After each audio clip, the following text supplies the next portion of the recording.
một cờ mà cô điện sao chứ mang bữa mà đâu là cô không lên phát xong rồi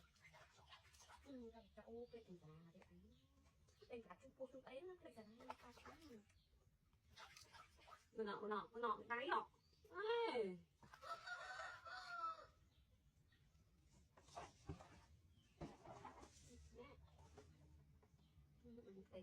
con lên ở đây được răng cái này sừng ngon đi nè